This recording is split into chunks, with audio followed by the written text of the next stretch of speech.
Hey friends, welcome back. Tonight we're traveling even further back in time, before the pyramids, before Rome, before Greece, to the banks of the Tigris and Euphrates, where the Sumerians, Akkadians, Babylonians and Assyrians once lived, wrote poetry to the moon, and occasionally built walls that kept out both floods and in-dash laws.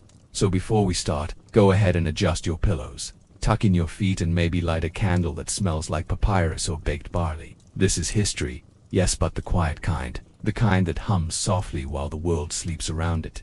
The Mesopotamians were practical, poetic, deeply religious, and occasionally very dramatic. And when it came to sex, love, and loyalty, they were all of the above. Let's begin with the basics.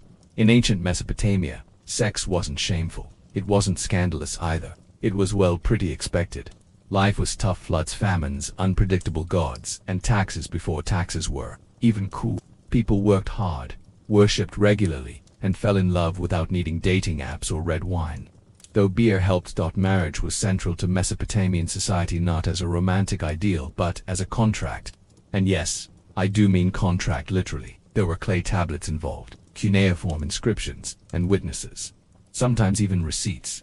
Two families agreed, dowries were discussed, and livestock might be exchanged. Love wasn't required at the start, but affection often followed, quietly, like steam from a cooking pot. And in those clay homes with reed roofs, where husbands might be scribes and wives managed the kitchen and the household gods, love did bloom, slowly, gently, through shared work, shared hardship, and occasionally shared silences during sandstorms. But don't mistake this practicality for emotional dryness. The Mesopotamians could be deeply passionate.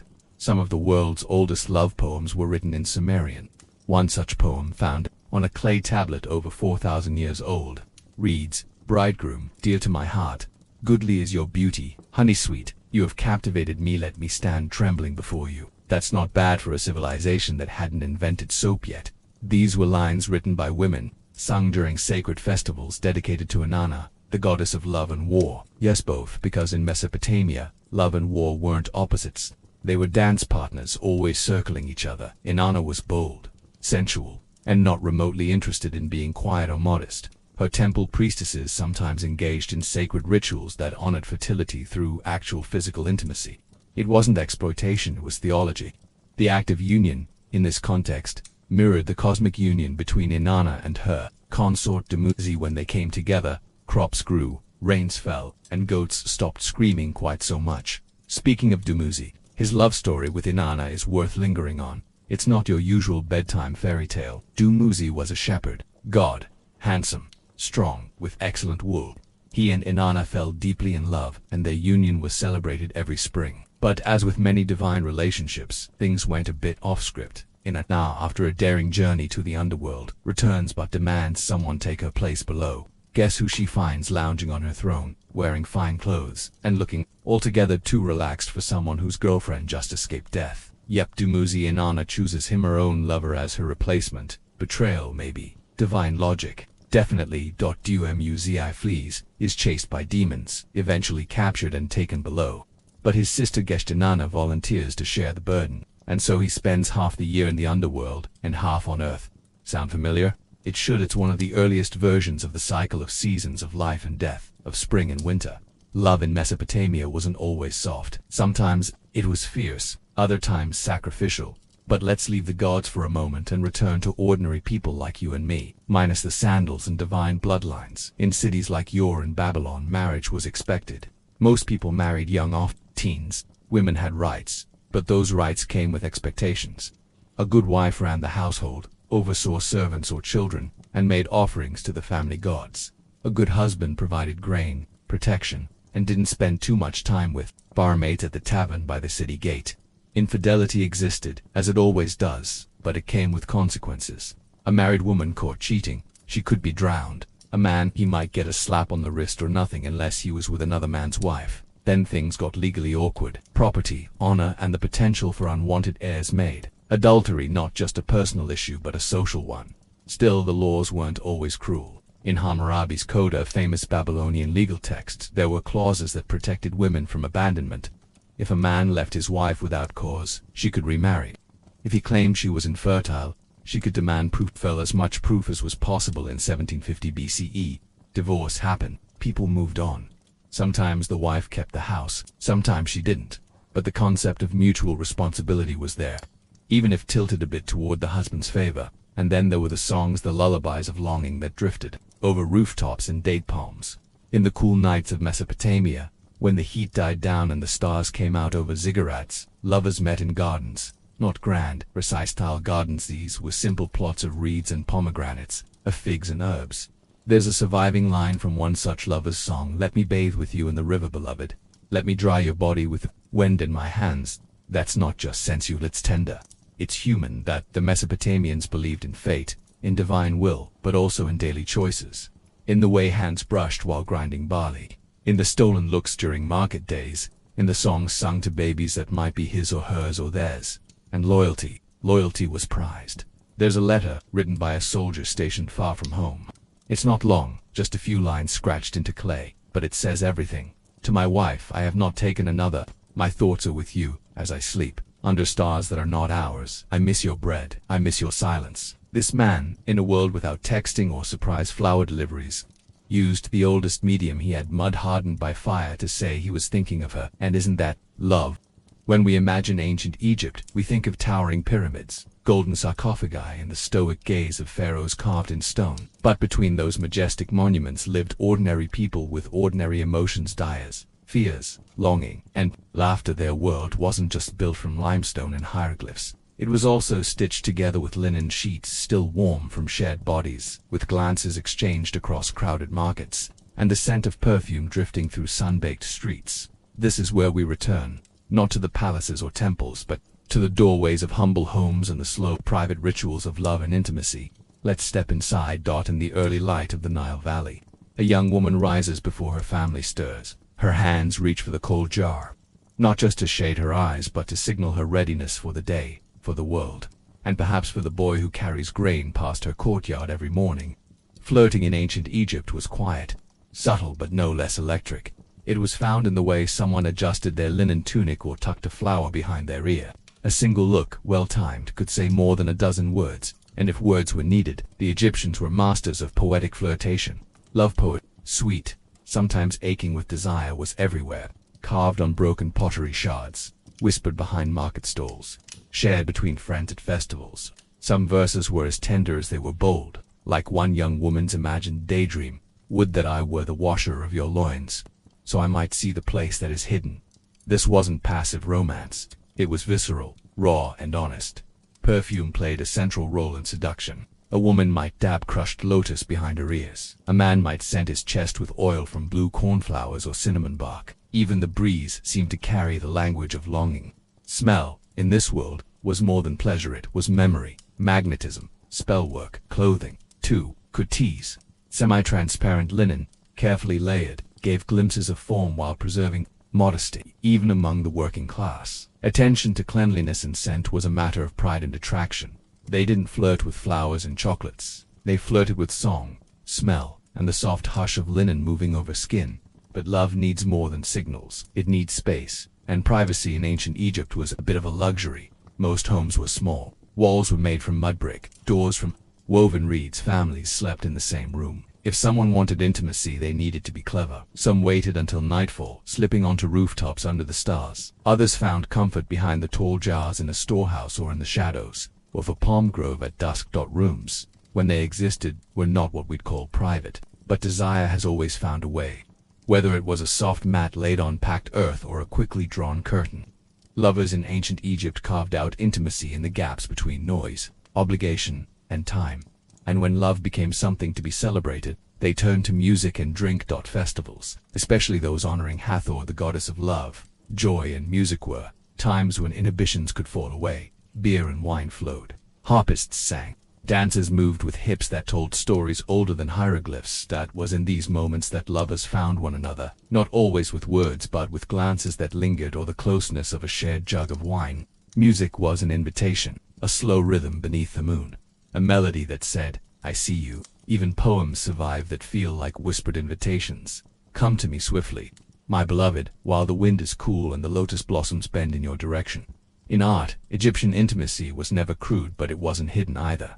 Scenes of affection were often woven into tomb paintings, husbands and wives side by side, their hands touching, their eyes turned toward one another not in formality, but in shared affection. Some images broke the mold entirely. Unlike stiff portraits of kings, these couples leaned into each other. They looked real, and that was the point. Tomb imagery wasn't just for status, it was for the afterlife. Egyptians believed that what they loved most in this life should follow them into the next. So, love was painted onto eternity's wall-stand, playful. Human. Women were not just the muses of love, they were active participants. Desire, in their voices, was clear and confident. They didn't just wait to be chosen, they chose. Poems written in the voice of women speak with honesty. My heart yearns for your footsteps. My arms ache with emptiness when you are away. Love wasn't a passive condition, it was a pursuit. And a woman could initiate it as boldly as any man. Even older women, widows or divorcees, held autonomy over their romantic lives. A woman with property could marry, remarry, or live independently. Age did not erase desire. In fact, the wisdom of years sometimes made it sharper. Magic, too, had its place in the world of love. The Egyptians saw no divide between the body and the spirit.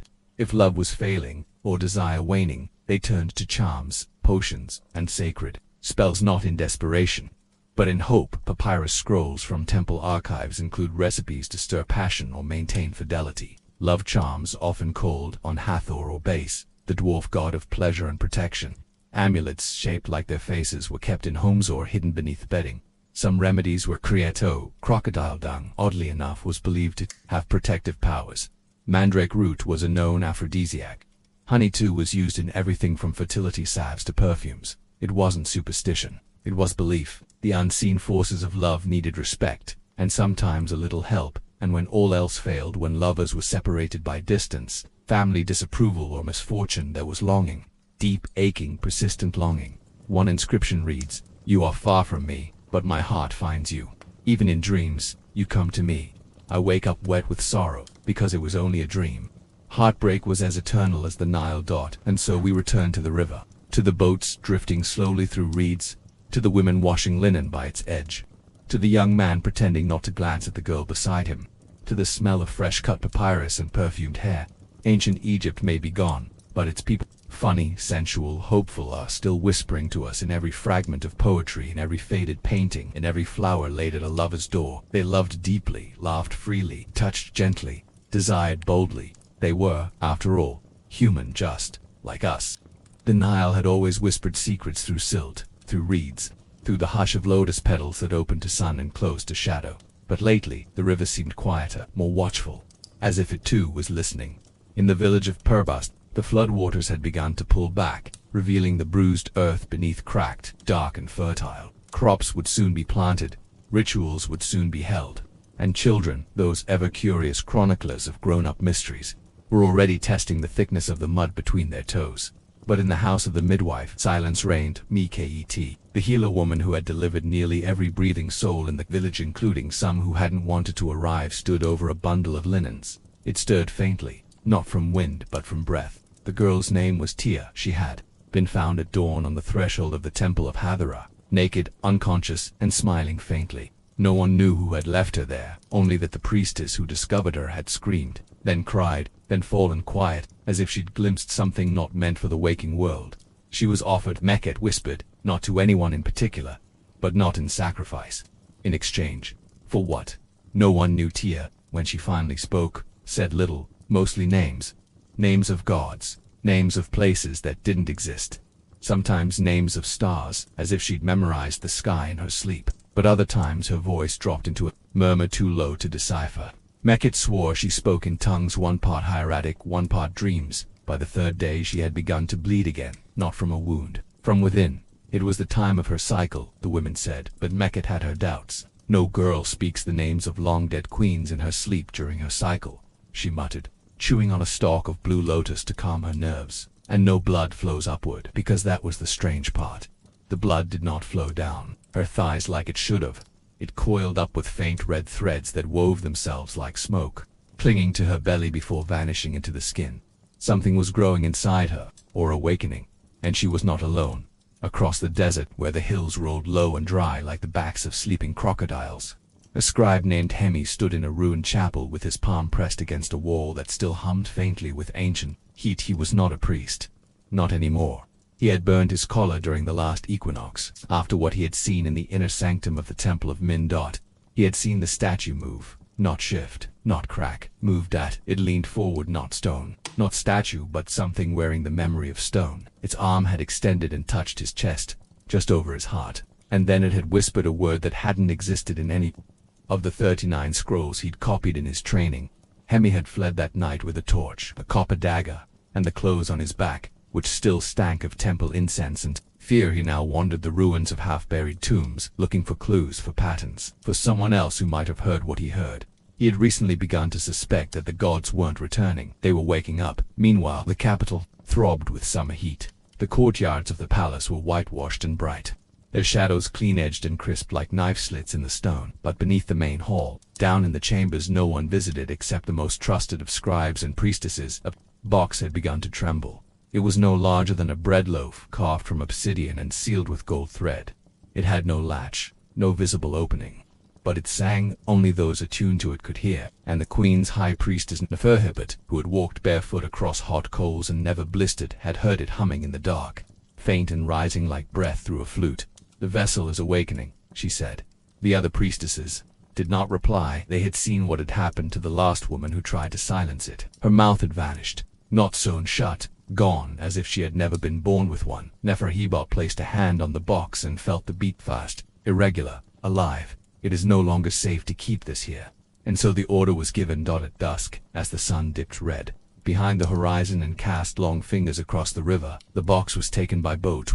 It moved silently through the reeds, watched by ibis and fish, and a single child who had wandered too far from his home and would never again speak clearly. Bark headed south, toward the older temples, the ones not found on maps, the ones etched in dreams. Tia, meanwhile, had begun to walk again. She rose in the middle of the night and wandered to the edge of the fields, where the papyrus grew thick and the frogs sang strange little songs about the moon. She spoke with something in the dark, not visibly, but it listened. Sometimes she sang back. Meket followed her once and watched from a distance, but what she saw made her bite her own hand to keep from screaming. The air around Tia shimmered like desert heat over black stone, and her shadow was wrong. It did not match her. It bent too far forward. It moved when she did not. And when she turned back toward the house, it lingered for one more heartbeat before following, like a thing unwilling to let go. In the house of scribes, scrolls had begun to unravel. Literally, ancient parchments sealed for centuries had loosened of their own accord, revealing messages that had not been written by human hand. The ink shimmered, the words twisted, refusing to stay still. No matter how many times they were read, they changed, morphing into warnings, prayers, or blueprints. One phrase kept reappearing: return the seed before it roots. No one knew what it meant. But by now, rumors had begun to spread. Whispers carried by wind and gossip and the ever-hungry ears of temple cats. A girl had bled backward. A box had started to sing. A statue had moved. Something ancient was no longer asleep. The temple at Thebes held the last clue, carved deep into the floor, so deep it was beneath the tiles. Requiring removal of the entire altar was a mural no one had seen in over 1,000 years. It showed a figure, not man, not God, but something between, a being crowned in both fire and water, with limbs of lotus and sand, rising from a broken tomb. Above it, in curling hieroglyphs, the message was clear: what the gods bury, men must not unearth, lest desire rewrite creation. And far away, in the house where Tia slept again, Meket opened a fresh jar of honey and prayed. Not to Hathara, not to Min, but to anyone listening, because she had finally understood what the shadow wanted. It wasn't just watching, it was waiting.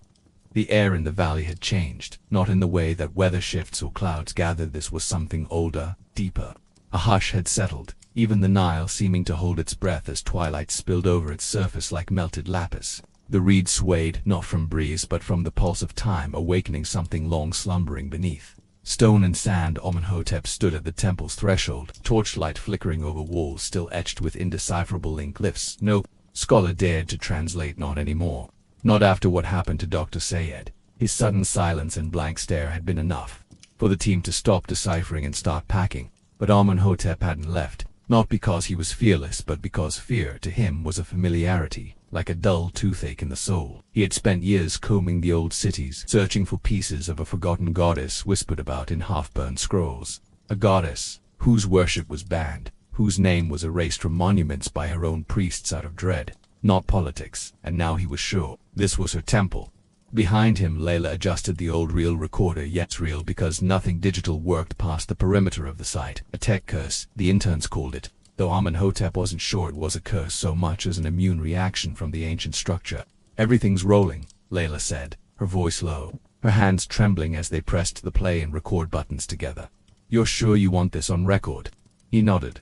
"We need it on record, even if no one listens." She didn't reply, just let the tape hiss quietly in the dark. They descended into the sanctum. Not many temples in Egypt descended downward.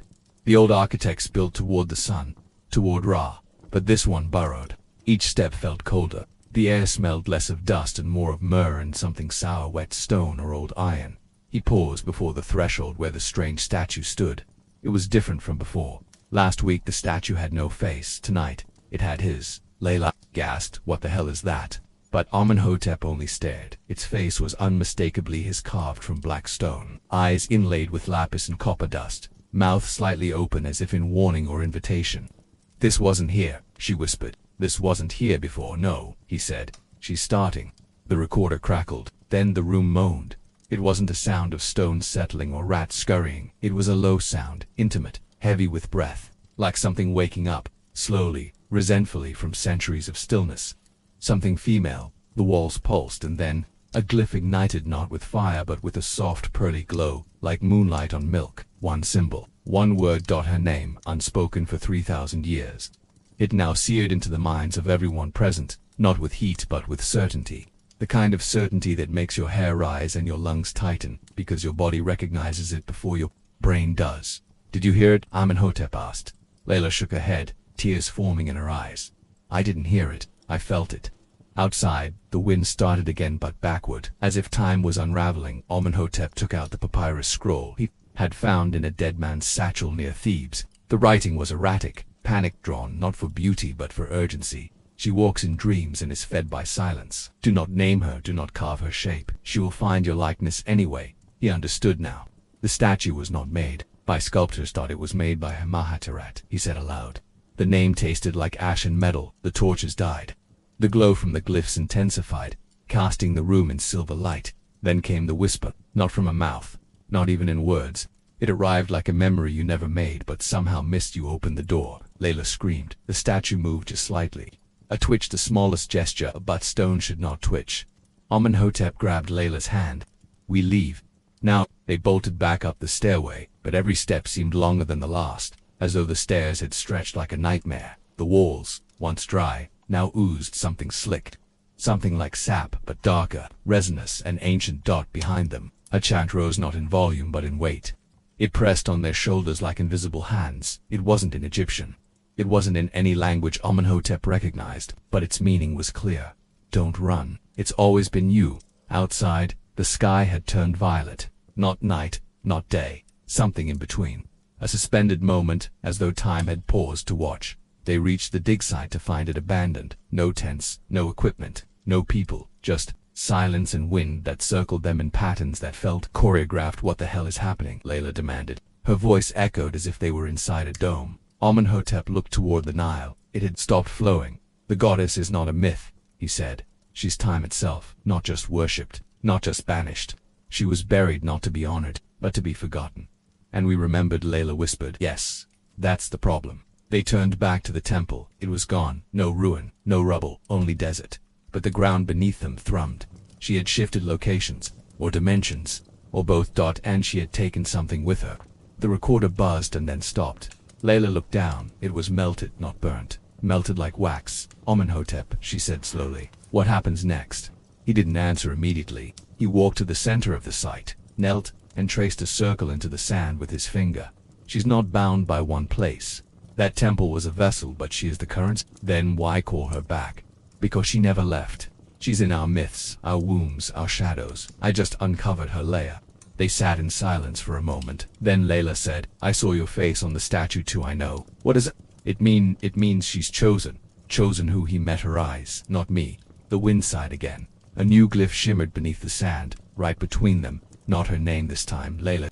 In the golden hush of dawn, when the Nile yawned beneath a veil of river mist and palm fronds danced like lazy sentinels in the breeze, the city of Aset began to stir. Not loudly, not all at once. Egypt never truly rushed. It stretched, slowly, deliberately, like the serpentine god men in guarding Ra's son bark through the underworld. Inside the House of Healing, a temple clinic tucked discreetly behind towering pylons dedicated to Hathor, an apprentice named Hemi placed a fresh sheet of linen over a worn stone table. The fabric, bleached pure and warm from the morning sun, was one of the few luxuries the place offered. The rest was a practical hum of poultices, red baskets, and rows of alabaster jars filled with herbs and resin. Hemi was barely past his 15th flood season, but his eyes held the thoughtful gravity of a priest and the cautious curiosity of a cat. His mentor, the midwife physician Aset, watched him prepare the instruments. She said little. She never did, unless the moment demanded it, but today her silence had weight. Something new had arrived last night. Wrapped in a plain travel cloth, no royal insignia, no temple mark, just quiet whispers and 3 silver deben left, discreetly under a date bowl. The scroll was unlike anything they'd handled before. It described a practice rite from the southern borderlands, something older than Ra's morning song. It involved sacred union not just as a path to pleasure or procreation, but as a ritual mirror to maintain Manat, the cosmic balance. The instructions were half poetry, half anatomical diagram. They spoke of breath shared between partners, of rhythms matching the cycle of stars, of silence between movements as important as the act itself. Aset hadn't yet decided if it was madness, genius, or something in between, but she had already copied the script 3 times and sent coded versions to the libraries at Heliopolis and Dendera. Hemi didn't understand the fuss. To him, sex was the subject of overheard jokes between porters and potters, and clumsy references painted on alleyway walls behind breweries. He knew it mattered, he knew it created life, but the reverence, this intensity, still eluded him. That would change soon.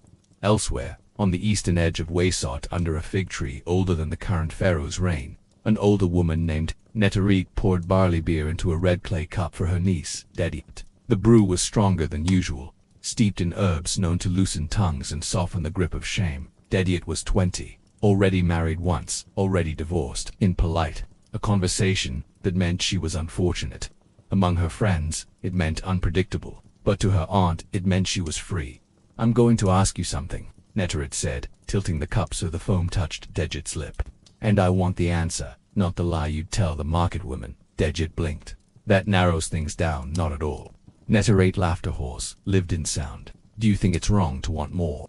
Not just a husband or children or goats, but the kind of touch that changes how you breathe."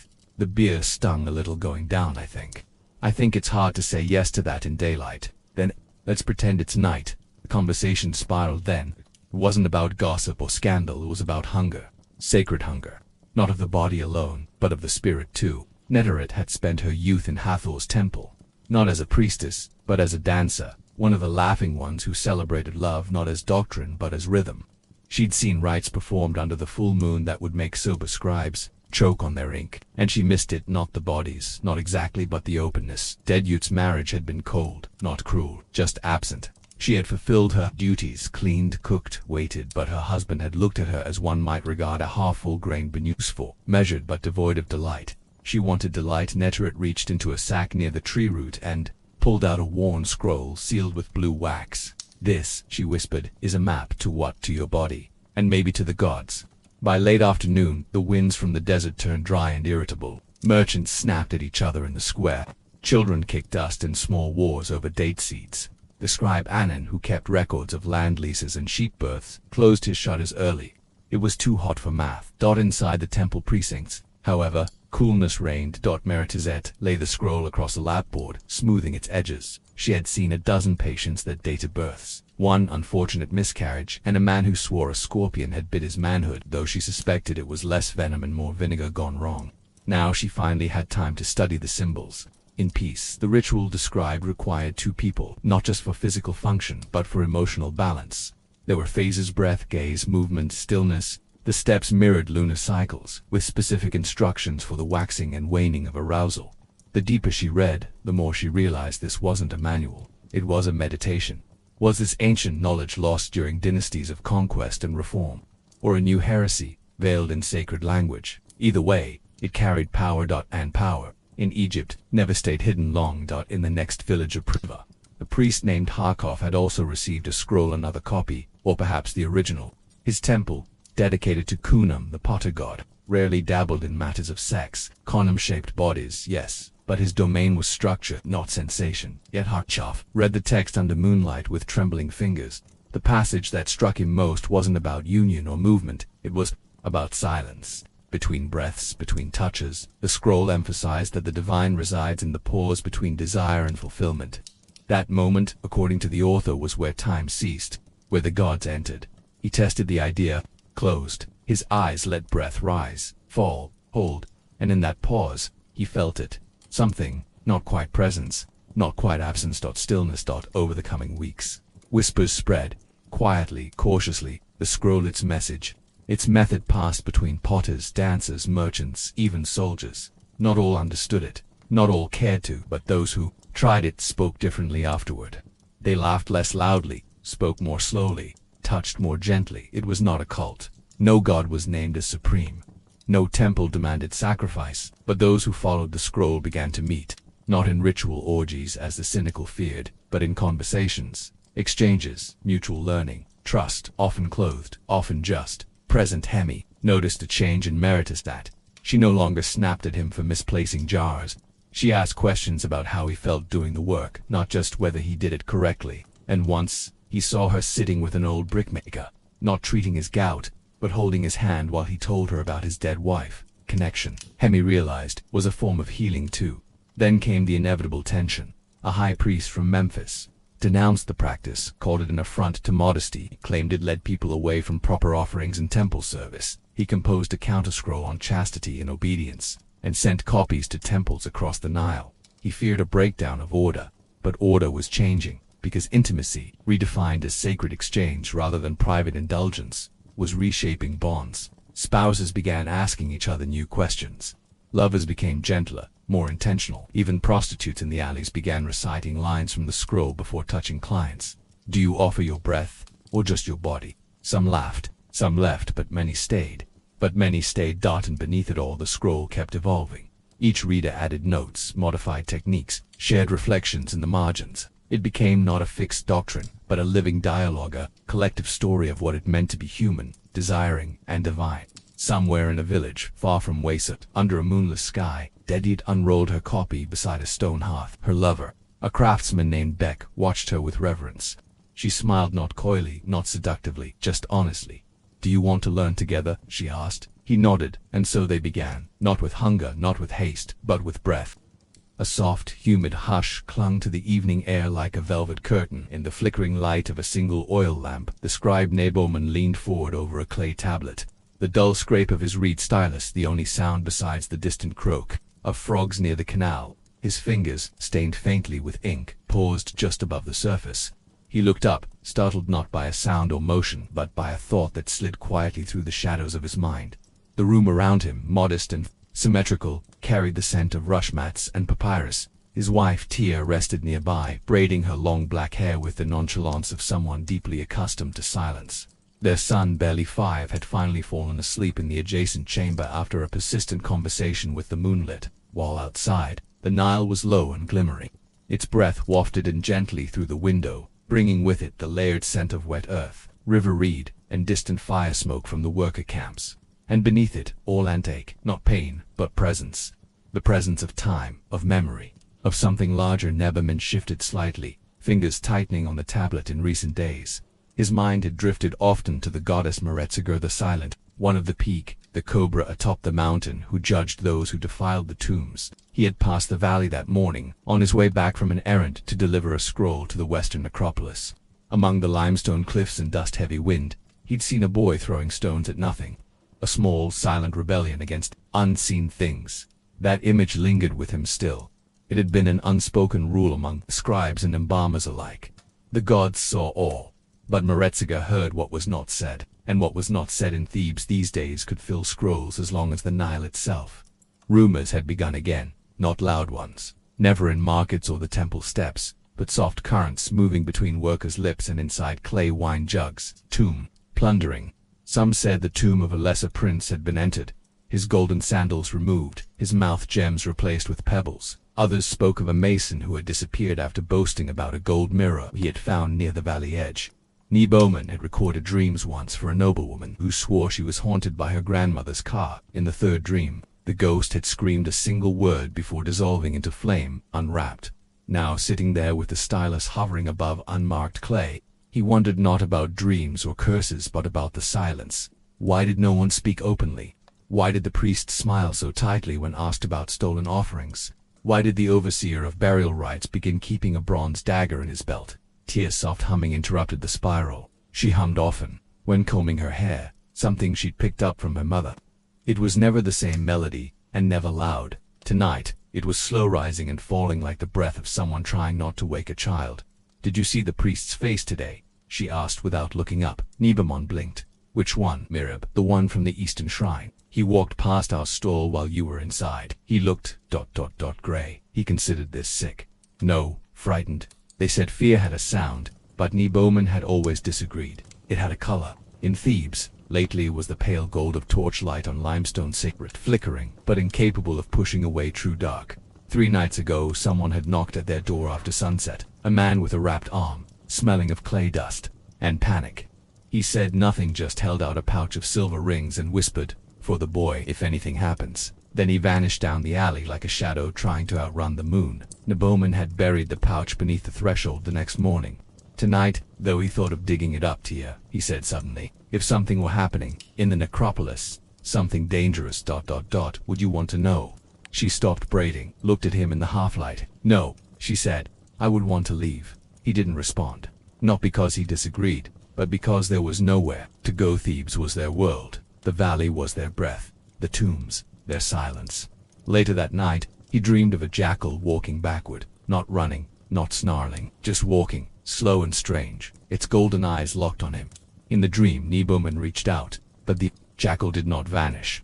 Instead, it spoke, though its mouth never moved. The names of fading, and then the ground broke open beneath it, revealing hundreds of painted coffins arranged like rows of watchers. Their eyes were open. He woke with a gasp, sweating through his linen shift, the oil lamp still burning low. The next morning, Tia found the pouch beneath the threshold missing. She said nothing, but when Bowman left for the scriptorium, she pressed a small jar of honey into his hands without explanation. And later that day, when a second knock came, this time from a priest with dust on his sandals and lips cracked from dry chanting, it was Tia who answered. "We know," she said. The priest blinked. "Then you understand." Tia didn't speak, but she stepped aside. That night, 3 scribes came into their home.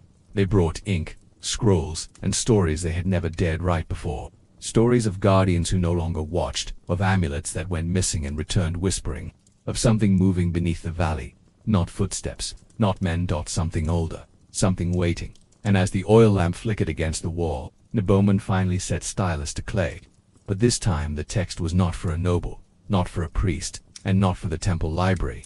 This time began in the season when the Nile retreated and the tombs were dry. A shadow woke beneath the painted hills. The tablet remained warm beneath Bowman's fingers long after the scribes had left, its surface covered in fresh lines of ink that glistened in the low lamplight like tiny threads spun from black honey. He read the first sentence again, not because he had forgotten it, but because it seemed different each time he looked. The words pulsed faintly. In the stillness of the house, they seemed to breathe. In the season when the Nile retreated and the tombs were dry, a shadow woke beneath the painted hills. What followed on that clay was not a prayer, nor a myth, nor the chronicles he was trained to write for the House of Life. It was something older, something that had no shrine. And yet, as the night deepened around him and the wind shifted against the palm leaf shutters, he could feel its presence like the quiet warmth left in a seat. After someone has just risen, Tia had not spoken since the scribes left. She had cleaned the table, rolled the scrolls carefully, and tucked their son under the linen canopy again. Now she stood in the doorway, silhouetted against the dim corridor, arms folded across her chest. She was not frightened, but there was tension in her stillness, like a string pulled taut. "They're not telling you everything," she said at last. "I know, they're not even telling you most of it." Bowman laid the stylus down. "They think if we write it down first, it will make sense." Tia stepped into the room and sat beside him. She looked at the tablet, then at the small jar of ink, then finally at his face. "You're going to go back to the valley, aren't you?" His answer wasn't immediate. It didn't need to be. She could already see it in his eyes. But the reason wasn't just curiosity, or fear, or duty. It was the names. The ones carved on tomb walls, painted in bright ochre and cobalt blue. The ones meant to last until the stars burned out. Lately they were disappearing, not physically, not erased, but fading in memory. He could feel it. Names he had memorized years ago for burial records now drifted out of reach when he tried to recall them. Faces he had once drawn for the book of coming forth by day became smudged and slippery in his thoughts. And if the names faded, so did the souls. That was the law of Matt, the balance. What was remembered lived. What was forgotten crumbled. Tomorrow, he said quietly. Tia nodded once. Then she took his hand. Her grip was not firm, not clinging, just present. When dawn came, the world felt suspended, too quiet for morning. The sun bled upward in thin streaks of bronze, and the Nile's surface mirrored it with such clarity that Neboman almost believed he was walking on sky. The ferry was waiting. An old man at the helm, chewing fig paste and nodding without words. No other passengers. The western bank greeted him with a hush of dust and stone. The valley stretched ahead, its throat open like some vast petrified creature preparing to speak again after centuries of silence. The sun had not yet risen over the cliffs, and in the cold shadows of the morning the air had a breath to it deep hollow. Listening, he didn't go toward the main path. Instead, he followed the goat trail's barely visible cuts in the slope, where ancient steps once stood before being buried by wind and years. His sandals pressed into powdered limestone. Above, vultures circled, not many, just too slow and wide in their spiral dot as he neared the mouth of a disused tomb, one of the unfinished ones abandoned when the prince it was meant for died of fever and was buried elsewhere. He stopped. The opening was barely visible, hidden by overgrowth and collapsed rubble. But something had been here recently.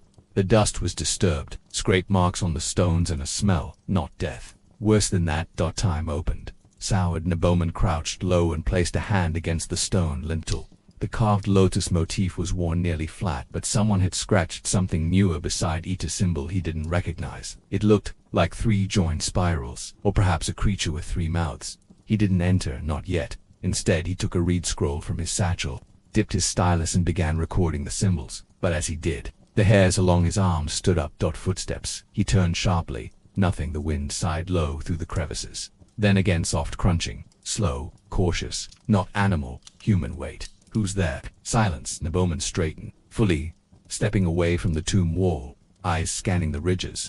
The sunlight had just begun to spill into the valley, illuminating the rock in sharp oranges and golds. Long shadows made it difficult to see clearly. Then, out from behind a stack of loose limestone blocks, a figure emerged. A boy, no older than 10. Dusty skin, barefoot, wearing a faded linen tunic stained at the knees. His eyes were large and strangely unblinking. He held something in his hand, a carved shabti figure, broken at the waist. Neboman stepped forward. "Are you lost?" The boy didn't answer, just extended the shabti toward him. Neboman took it carefully. The figure was old. From the detail, it was made for a scriber, perhaps even someone like himself. But what disturbed him was what was carved into the base, not a name. Warning. 3 words in old hieratic script. Let him sleep. The boy turned and walked away without a sound. Neboman watched him disappear up the ridge. When he was gone, the air shifted. A new sound came. Breathing. From inside the tomb. Not wind, not echoes. A breath. Neboman backed away slowly, heart hammering. He slipped the shabti into his satchel, nearly dropping his stylus in the process, and hurried down the slope. He didn't stop until he reached the main path again, heart pounding like a mallet on a drumhead. There, among the other tomb entrances, stood Meribah, the same priest Tia had mentioned. His robes were askew, his face drawn and tight, as if he hadn't slept in days. When he saw Neboman, he didn't smile. "You saw it," he said flatly. "I saw a boy." "There is no boy. There hasn't been for weeks." Neboman hesitated. "Then who?" Merib stepped closer, voice low. "Something is waking. We sealed tombs for a reason. Names are unraveling, and the mouths that once sang praises now whisper warnings. You are a scribe. You understand what happens when the dead are not remembered properly, but what happens when they are remembered wrong." Neboman didn't answer, gestured behind him toward the western slope. "It's not just the thieves. Something worse has started using them, as vessels, as tools. Some of them dig not for gold but for voices." "And the dreams?" Neboman asked. "Are they just dreams?" Merab's eyes narrowed. "Do gods dream, scribe? What if they do? And what if something older than the gods dreams through them?" The wind picked up suddenly, scattering grit across the stone path. Neboman felt a tightness in his chest. "I need to see the burial records," he said. "All of them, even the forbidden ones." Merab's silence stretched too long. Finally, the priest nodded once. "Tonight, come to the lower chamber beneath the western temple. Bring ink. Bring more than one stylus. And if the dreams come, Again, Neboman asked. Merib's expression did not change. Then do not answer them this time. That night, Neboman returned to his home quieter than before. He didn't mention the boy, or the broken shabti, or the breath inside the tomb. Tia looked at him for a long time, then quietly began boiling water for tea. When their son spoke in his sleep again, he said something different this time. Just 2 words, in perfect Old Kingdom dialect. He's listening. The ink was still wet on Neboman's hands when the temple door opened. Not the main temple. Not the one meant for the pilgrims and tax-paying officials with polished sandals and perfume. This was the Western Chapel, buried beneath layers of reconstruction, and disused, its stones sunken, half-forgotten, touched more by lizards and time than prayers, a place where offerings hadn't been left in decades, and even the wind seemed reluctant to enter. He had brought extra reed pens, 3 jars of ink, black and blue, a lamp of clear oil, a fresh linen cloth for cleaning, and a folded copy of the Book of Earth, just in case the symbols they uncovered turned sacred. Merib waited inside, standing by the cracked altar like a statue chipped free of its wall niche. His arms were bare, and hieroglyphic tattoos coiled up from his wrists like snakes fleeing the sunlight. Neboman didn't recognize them all. Some were from dialects lost before even Memphis had crumbled. Some pulsed faintly beneath the skin as if they were not tattoos at all, but something deeper. Without speaking, Merib pointed to a stairwell, half choked with sand. They descended together, deeper than the floor plan should have allowed. The steps were worn concave at their centers, and the air grew not cold, but heavy, as if thick with breath held too long. Neboman held the lamp out before him. Shadows crawled backward, reluctant. When they reached the bottom, he paused. Before them was a single slab doorplane, unadorned, no cartouche, no blessings. Just a vertical crack down the center where it had been opened once before, long ago, and then shut again in haste. Merib exhaled slowly. What you see inside may not follow the laws of memory. Anchor yourself. Neboman looked at him. To what loves you? The slab groaned open with their combined effort. What lay beyond was not a chamber in the architectural sense. It was too wide, too uneven. Parts of the floor dipped where it should have been level, and the walls seemed to change thickness. The space had geometry, but not human geometry, more like the inner structure of a conch shell. Curved, recursive, impossible. But the inscriptions, they coated the walls like ivy. Dense, curling scripts, not just in hieroglyphs but in forms older and foreign symbols that looped over themselves. Swam from line to line like fish darting between reeds. Neboman stepped inside. Immediately his lamp flickered, then steadied. The shadows here didn't move naturally. They leaned, like listeners. He moved to the closest wall and unfurled his scroll, laying it on a smooth stone platform. Merib lit a second lamp and began checking the far wall. Silence filled the chamber like water in a jar. Even their footsteps made no sound. And then he saw it dot at the base of the northern wall, a carving not of a man, or a god, or a beast. A tomb, not a depiction of a tomb. The tomb itself etched in impossible detail. Pillars, steps, a statue flanked by 2 obelisks, and beneath it, a single line of text in a script Neboman had only seen once before on a funerary relic so old it had been found beneath the foundations of a temple older than any dynastic record. He read it aloud, softly. The name must not be heard, for when it is known, it will know you. He traced his fingers below the line, and for a moment he thought he saw something flicker in the stone. A reflection. No, a face, not his. He stepped back. The face was gone, but his scroll had changed. Ink that had not yet touched the page was now soaked in a series of new lines, neatly written, carefully spaced, in his own handwriting. He had not written them. Said, "You are the last. The others sleep. This is not death. This is the breath between."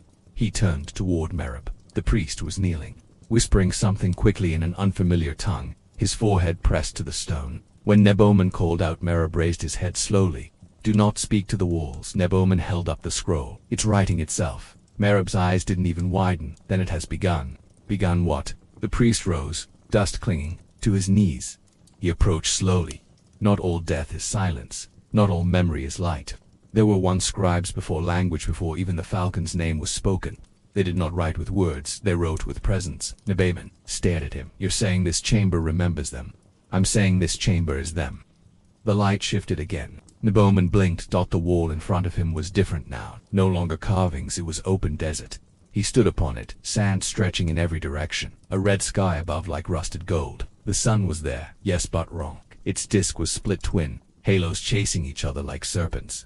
And far in the distance, black pillars rose from the ground like bones planted upright. He turned. Merib was no longer beside him. nor was the scroll, nor the ink. He was barefoot. The heat burned upward through his soles, yet he did not sweat.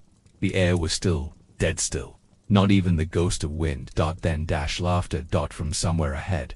Childlike, repeating he walked. The laughter became clearer, but it didn't rise and fall as it should. It looped, as if the same few seconds were played again and again. And then he saw the figure. The boy. Same linen tunic, same wide eyes. He was crouched near a strange circle in the sand, drawing patterns with his finger. Nebamon knelt. What is this place? The boy didn't look up, he just murmured. He buried them with the first name, but it didn't work. Who? The boy's eyes met his finally, but they were hollow. No names, he whispered. No names. If you name him, he arrives. Nebamon stood quickly. Behind the boy, the sand shifted. Something vast stirred beneath it. Not shaped, not seen, but there. He stepped back. The boy whispered again. Even this place is not far enough. Then the boy's shadow elongated, stretched upward, taller, too tall. The boy remained still, but the shadow's arms moved. Nebamon turned and ran. The desert blurred. He fell not into sand, but into ink black, clinging endless. When he awoke, the chamber was dark. His lamp had gone out. Merab lay slumped against the far wall, breathing but faint. Nebamon's scroll was still in front of him, but every inch was now covered with text, his handwriting. But again not his words, and at the very bottom a new symbol had been added. 3 spirals. Interlocked. He rolled the scroll silently. Later that night, he walked back through the silent streets of waste. The city had gone oddly quiet. Fewer voices, fewer torches. Dogs did not bark. The wind was stale, as if the air had been sealed in jars too long. When he reached his home, Tia was waiting. She did not greet him. She held out the shabti. It was whole again, not broken. He looked at her. She said only, "He came while you were gone." Nebamon sat down heavily. Their son had drawn something on the wall with charcoal. 3 spirals, and a 4th, not interlocked, nested, as if the symbol were growing. The next morning every temple bell in the city rang, at once, but no one had touched them. The river had changed color. That was the first sign. It wasn't red. Not the symbolic blood color the priests whispered about during eclipses. It was darker, inkier, like pigment poured from a broken pot. Not all at once, just a slight darkening, day by day, unnoticed by most. But Nebamon saw it. Every morning he watched it from the steps behind his house, where the papyrus boats drifted silently past. The Nile had become still, not unmoving but watchful. Its surface shimmered without wind, its currents moved without pull, and the birds that once circled near the banks had vanished. Only one remained, a heron with a torn wing, pacing endlessly near the reeds. Tia said nothing of it. She had stopped speaking much at all. Their son Ankotep was changing, not in body. His small limbs still curled beside his mother at night, but in the way he moved, in the way he listened to things no one else could hear. Sometimes Nebamon found him in the hallway, standing motionless before the wall, whispering not to himself, to something behind the wall. He tried not to panic. The scroll was locked now, wrapped and sealed in 3 layers of linen placed inside a wooden box painted with protective glyphs.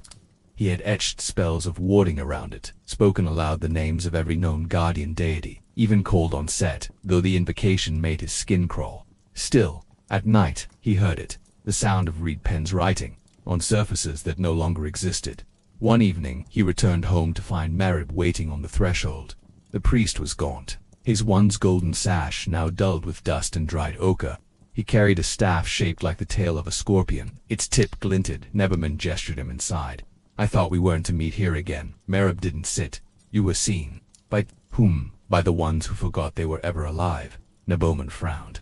"Speak plainly." Merab's voice did not rise. "You've begun to drift. I don't know what that means. It means the walls no longer separate you. The chamber marks its own, and now the breath between follows you. I sealed the scroll. No one's touched it. I've spoken no names. It is not the scroll that opened the gate." Merab stepped closer. "It was you." Nebamon felt a chill crawl up his spine. "You brought me there. I showed you what was already calling. You chose to hear." They stood in silence, the oil lamp between them flickering. Tia watched from the other room, eyes shadowed, fingers clenched around Ankotep's shoulder as if trying to hold him back from something invisible. Nebamon whispered, "What do I do?" Merab's eyes softened. "Go to the tomb." Nebamon stiffened. "No, you said the one etched in the wall. You must see if it's real. If it's real, you think it may not be. I think reality no longer cares what we think." That night, Nebamon packed quietly. No one stopped him. The next morning, he rode out alone down the lesser canal, past collapsed granaries and fields choked with salt. toward the high desert, where no pyramids had ever been built, where even vultures avoided nesting. He followed no map. He followed the dream. The desert welcomed him like a closed eye. He'd shimmered. The dunes moved, but his path remained clear, as though some force had pressed footprints into the earth before him, waiting only for his arrival. He walked 3 days. On the 4th, he saw the tomb, not above ground, not carved into a cliff like those of the nobles. It was emerging a rise of black stone, half excavated, rising from the sand like a memory surfacing from deep water. The pillars matched the carving. The obelisks, though broken, leaned at the precise angles he had copied, and at its base, just as before, 3 spiral glyphs, freshly cut. But someone had already been there. He saw the footprints. Multiple, deep, some dragged, some clawed. And he saw the remains, a shredded cloth, a broken chain, blood dried so dark it looked painted on. He descended. The air grew colder, and not with depth, with presence. It was the chill of being watched by something that did not blink. Inside the tomb, there were no coffins. No funerary paintings, no jars. Only mirrors. Dozens of them, not of polished copper, as was customary, but of obsidian, each taller than a man, each placed at an angle that caught no reflection. Nebuchadnezzar stepped into their midst. The silence here was not empty. It listened. He turned toward the largest mirror, and he saw something. Not his face, but his face without eyes. Then it moved. He stumbled back. His own body did not follow. The reflection stayed. It raised its hand slowly, palm out. And then it pointed not at him. Behind him he spun. Nothing. The mirror cracked. A long, spidering fracture from top to bottom. The chamber groaned, not from shifting rock. From breath. He ran. Up through the tomb's mouth, into sunlight that now seemed too bright, too white. The sands no longer looked like dunes. They looked like waves.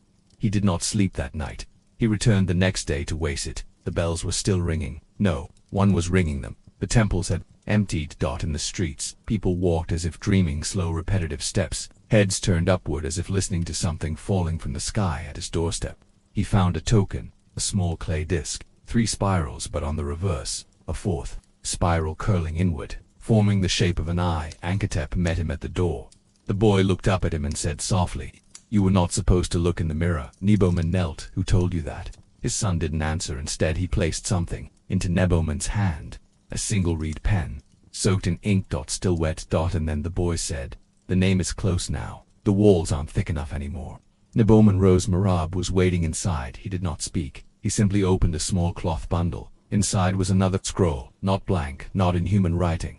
Nebuchadnezzar didn't want to touch it. Tia stepped forward. Her voice was hoarse, but steady. "He writes while we sleep, not on paper. On our time. That's why we forget dreams. That's why the dead aren't quiet," Nebuchadnezzar whispered. Tia nodded. Merab lit the final lamp. Its flame burned blue. They sat in a circle, the child between them. The scroll opened. Words formed not from ink, from memory. Nebuchadnezzar saw his own past unfold. Every moment he had ever forgotten, every choice he never made, every breath had never reached air. And then the voice. Low. Not sound, but shape that shaped their minds as it entered. It said only one thing. "Let me finish the sentence." The lamp shattered, and then the mirrors in the tomb, they began to turn. The mirrors did not turn all at once. They tilted, slowly, as if being nudged by unseen hands. No, not hands. Intent. An intent so old and quiet it didn't need movement, only suggestion. And when they moved, the air within the tomb followed. It folded inward, not like wind, not like breath, but like memory. Nebuchadnezzar would later try to explain it to himself. He would fail. The truth was, he felt the shift before he ever saw it, a pulling sensation inside his lungs, his ribs, his mind. The reflection in the mirror no longer matched him. Not just missing eyes now, but older, aged by centuries, skin drawn thin like parchment, teeth too white, too many, and something moving behind the version of himself. Long limbs, barely visible, coiled like rope. He could not see its head, but he could hear the laughter, not mocking, just aware. The mirror cracked again. This time all the others joined it. The entire chamber screamed with the sound of shattering stone, but nothing fell. Not a single shard touched the floor. They hung there, suspended as though frozen in the moment after a scream, and then the tomb swallowed the sound. It didn't grow quiet. It ate the sound, and in its place came something worse, writing not with pens, not with ink. But with shadow. The walls were being covered, rapidly, from floor to ceiling, with markings no hand was making. The text unfolded like vines, crawling in every direction. Cursive lines that bent around corners, wrapped around pillars, danced along the mirrored cracks. The language was not Egyptian, it was older. Neboman turned to Merab, but the priest had gone pale. His mouth moved silently, lips forming the same word again and again. A name Tia covered Ankotep's face. Too late. The boy was already watching and, smiling, he reached out and touched one of the symbols glowing on the wall, and it moved, curling around his finger like silk. Merab grabbed Neboman's arm. It's writing us that's what it does. It writes what we are before we become it. Neboman backed away. We have to go. Tia didn't move. If we leave now, it finishes the sentence. Then what happens? No one knows. The last time it was read aloud, sleep ended. All of it, for every living thing. For 3 days and 3 nights, the world forgot how to dream. And when dreams returned, they weren't ours anymore. Neboman grabbed his son. The scroll lay open on the floor, but it had changed now. It showed an image not painted, reflected like a mirror lying flat, and in it, Neboman saw himself not as he was, but as he would be. Eyes gone, ink pouring from his mouth. His hands broken into Sintoi Lucis, an eternal scribe, writing what no one would ever read. Tia spoke softly. It's trying to become through us, not by birth, not by summoning, but by memory. If we remember it fully, wholly, it will have been. Neboman clutched Ankotep tighter. Then we must forget. You can't forget what writes itself into your past. Merab moved closer to the wall. He was no longer praying. He was reading not aloud. With his mind, each glyph he passed seemed to echo within him, like his bones were chiming. His eyes turned black. No, not black, mirrored. He turned, and Neboman saw himself in Merab's eyes, but smiling. Too wide. The priest's voice deepened, as if hundreds spoke through him at once. The last gate was memory. This one is name. Speak it, and I will return as I never was. Forget me, and I will remain. Choose. Neboman grabbed the jar from the floor and hurled it against the glyph-covered wall. The symbols screeched, not the stone. The glyphs themselves, as if aware. Tia threw the scroll into the flames. It did not burn. It sang a high, thin melody like glass singing underwater. Ankotep covered his ears but didn't cry. He just kept smiling. Neboman ran. He didn't remember how they got out. The next clear memory he had was standing in the middle of Aset's silent streets, holding his son, watching the river boil. No heat, no steam. Just movement, as if the Nile were disagreeing with the land. People had stopped speaking. Not one voice was heard across the city. They all stood, some on rooftops, some on the ground facing west, where the sun should set, but the sun no longer moved. It lingered at the horizon, as if unsure whether to descend or rise. Tia whispered, the mirrors leaking into the sky. And it was true. The light had changed, not sunset orange, not dusk blue, but a pearlescent shimmer, as though the world above were reflecting something no one had ever seen. A reverse sky. Merab had returned. He stood in the central square, head tilted back, arms wide. People gathered silently around him. He began to speak, not in language, in echo. Each syllable struck the air and split, doubling back on itself like a stuttering shadow. The crowd nodded as one. They understood. Neboman shook. We have to stop him. Tia didn't respond because she too was listening. Her head tilted back, her eyes gleaming. She whispered the same syllables, repeating the names Merab was becoming. Neboman turned to his son Ankotep. The boy looked at him, not smiling now. Something else, something behind the eyes. He reached into his robes and pulled out a piece of mirror, small, obsidian. It's your turn, father. Neboman stepped back. I'm not ready. You already were. You just don't remember. Behind them, Merab's voice crescendoed in the mirror piece, and Ankotep's hand shone, not with light, with understanding. Neboman felt it pour into him, centuries of thought, of language, of concepts never meant for flesh. His knees buckled. The crowd was chanting now, but not words, shapes, sounds that became ideas. He knew their name, not Merab's. The name inside, he screamed. But it wasn't a scream, it was ink. His mouth poured black script, which crawled up his cheeks, his eyes, his ears. He reached for the ground, but the ground wasn't there, only parchment. The world had become paper, every step left behind a letter. Tia was gone, so was the crowd. Only the boy remained, and Merab, and the final glyph. Ankotep stepped forward and touched his father's chest. He spoke the last phrase and everything stopped. Not time, not thought, but narrative.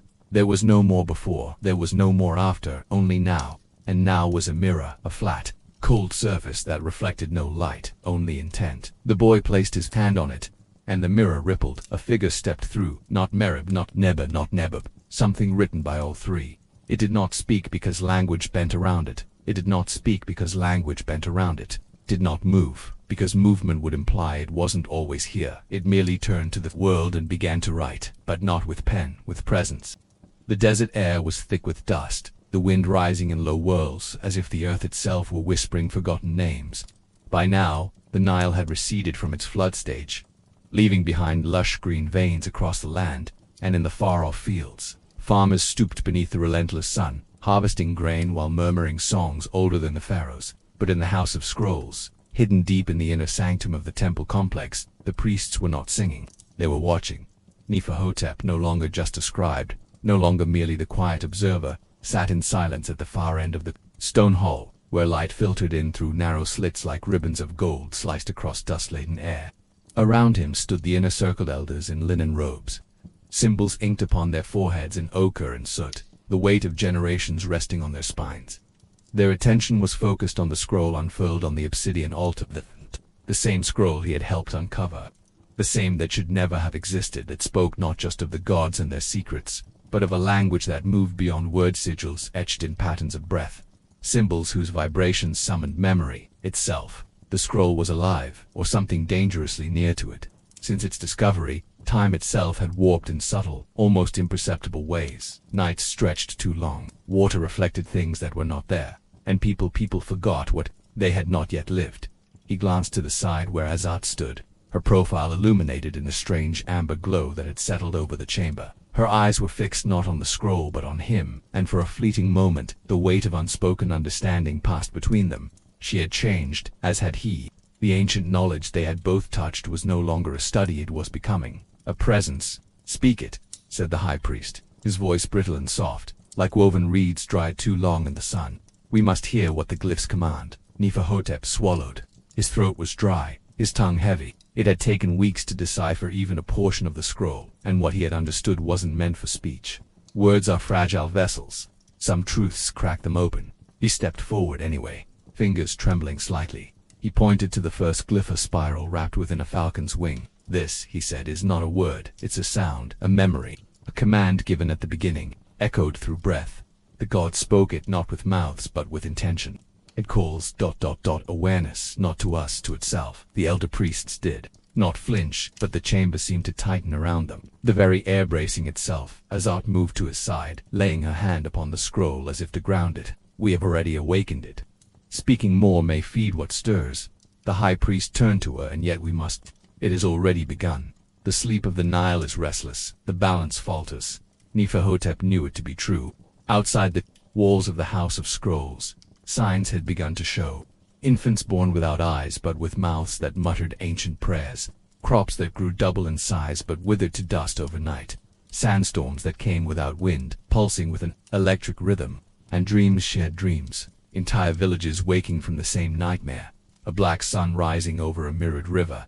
The scroll contained not prophecy but memory, a memory of a cycle that was returning. That night, Neferhotep did not sleep. He and Aset walked the temple grounds beneath a bloated moon, its pale face veiled in an amber haze. The sacred pools reflected not the stars, but the inverted image of Dea burning sun surrounded by crawling figures.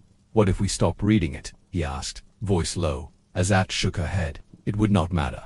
The knowing has already entered us. It grows even now. We're past unknowing." A moment passed between them, too long, too heavy to be casual. She leaned in then, close enough that he could smell the myrrh in her hair, close enough that when she spoke it sounded not like a voice but like memory being recalled. "The gods did not leave us alone, Nefer. They left echoes, traps, keys. This scroll, it is all three. Elsewhere, far from the temple, beneath the sands that had not been disturbed for 1,000 years, something shifted. Stone grated on stone. A seam long sealed groaned open by a fraction, and deep within, beyond, bone and gold. An eye open, not blind, but ancient, not cruel, but watching. By the third moon, the Nile ran backwards for a day. People gathered along its banks in silent fear, watching as the waters moved against nature. No voice rose to question it, no explanation was offered. But in their hearts they knew. The world had tilted, however briefly, toward something older than the gods they prayed to. Within the House of Scrolls, the priests fasted and prayed and chanted, not to summon protection but to slow the rhythm of what was waking. But it was no longer listening. Neferhotep had taken to marking time in scratches along the temple wall, not because he didn't know the days, but because the days no longer felt real. Sometimes he would blink and the sun would rise twice. Other times a full night would pass in a single breath. The scroll was not the only one. That was the revelation that made his fingers go numb beneath the temple. Hidden beneath stone floors laid centuries ago, they had found a chamber lined with sealed niches, each holding a scroll just like the first, each humming, waiting when Aset touched the second scroll. She did not speak for 3 days, and when she returned her eyes had changed. They no longer sought answers, they carried them. "You remember now," Neferhotep whispered, not sure if he was asking or fearing. "I remember," she said, "what I was." That was when he knew. This was not just the resurfacing of knowledge.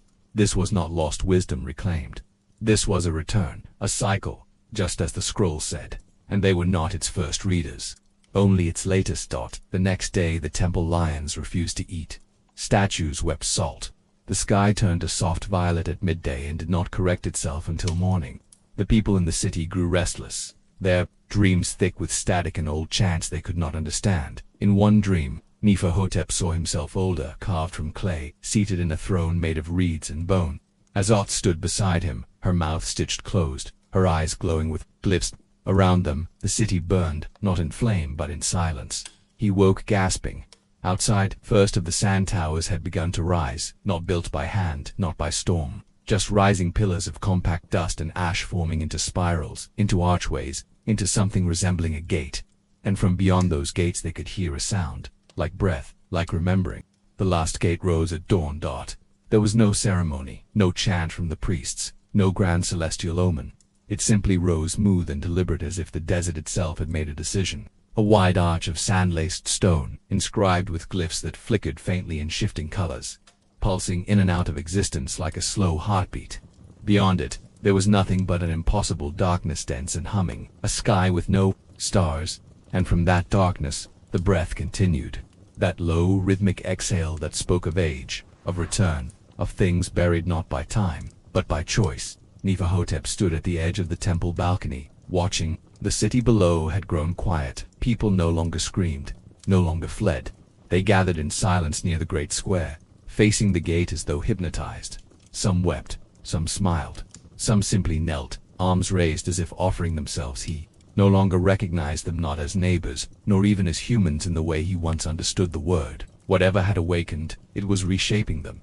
Not violently, not cruelly, but fundamentally. The scrolls, there were now 12 unsealed, had told the same story in different tongues. The world was not linear. Time was not a river. It was a wheel. And what had turned once would turn again, until the one who remembered everything stepped forward. Aset stood behind him, silent. Since she touched the 11th scroll, her skin had begun to shimmer slightly under the sun, like sandstone that held a memory of fire. Her voice had become soft and flat, as if the world was now an echo to her instead of something immediate. "You understand now," she said, not as a question. "Yes," he replied, "but I wish I didn't. The wish doesn't matter. The turning does." He turned to face her, his hand brushing against hers. She didn't flinch, but neither did she respond. Her pupils were no longer round, but narrow, vertical like a hawk's, filled with moving sigils that danced with every breath. "What happens now?" he asked. "The gate is open. The memory will return fully. The city, the world, will choose whether to awaken or sleep again." And dusk, she looked toward the gate. "We were not chosen to survive it. We were chosen to remember it. We are its witnesses." The wind changed. For the first time in weeks, it smelled like water, fresh, cold, like a spring from the mountain's heart, far in the distance. The Nile reversed again, but this time it did not correct itself. Temples submerged beneath sand were now uncovered. Columns cracked and risen. The old gods, their names long erased by kings and emperors, seemed to return to the tongues of even children. People spoke languages they had never learned. Some drew spirals in the dirt without knowing why. Others found themselves walking toward the gate in trance, bearing no fear, only inevitability.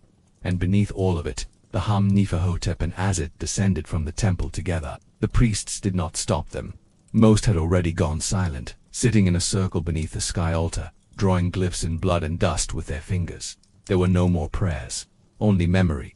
They walked the city streets past merchants, who no longer tended stalls, past guards who had laid down their spears, past mothers holding infants that stared with ageless eyes. When they reached the base of the gate, the ground had begun to quake, not violently but steadily, like something massive walking, not toward them but beneath them. Aset knelt, pressed her palm to the ground. "It's not coming from the other side," she whispered. Neferhotep understood. The breath, the gate. It was not from elsewhere, it was within. The gate had not opened the way. It had mirrored it. They were the ones who had built the path in memory, in dreams, in blood. The 12 scrolls were never written to warn. They were instructions, rituals disguised as revelation. "What do we do?" he asked, though he knew the answer. "We finish the memory." She stepped forward first. The crowd parted. No one spoke. Some followed, but most simply watched, as if knowing this moment belonged not to them but to the two who remembered. They passed through the gate. It was neither warm nor cold, neither light nor dark. On the other side there was no land, no sky, just an endless plain of memory. Stories unfolding like constellations made of dust and voice. Here, Neferhotep saw everything. He saw the first city built, not of stone, but of rhythm and sacrifice. He saw the first gate raised by those who had no mouths, who spoke with fire and taught the Nile to bend. He saw the first forgetting. Those who had remembered too much gave their lives to make the scrolls, sealing them in the tombs of time. And he saw the cycle repeat each time the scrolls were discovered. Each time someone remembered. Each time a choice was made, but none had passed through the gate. Until now. Aset turned to him. She was no longer a woman. She was no longer even Aset. She was what Aset had always been becoming. "I am the first breath," she said. "And I," Neferhotep replied, "am the final witness." The sky above them, if it could be called sky, cracked, not like thunder, but like memory, re-breaking. 1,000 voices whispered, "The wheel is full. Choose." Neferhotep stepped forward. His voice did not tremble. "Let this be the final cycle. Let the memory remain but not repeat. Let the gate close behind us, not in ignorance but in peace." There was silence, then warmth, not heat, not fire, but warmth, like a child's laughter, like sun on old bones. And the gate behind them crumbled, not with violence, but like petals falling from a tree no longer in bloom. Back in the city, time resumed. People blinked and looked around. The gate was gone. The sky was blue. The Nile flowed as it should. Children played. Merchants bartered.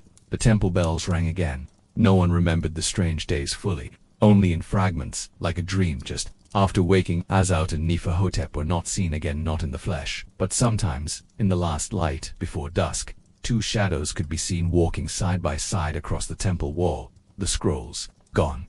All but one. It sits now sealed in the deepest chamber, unread, wrapped in linen soaked with old ink and time, and above it, chiseled in stone, a single line in a language no one remembers. The ones who remembered chose to forget. So, others would not have to. And so, the world spun on, not in ignorance, but in mercy. The end.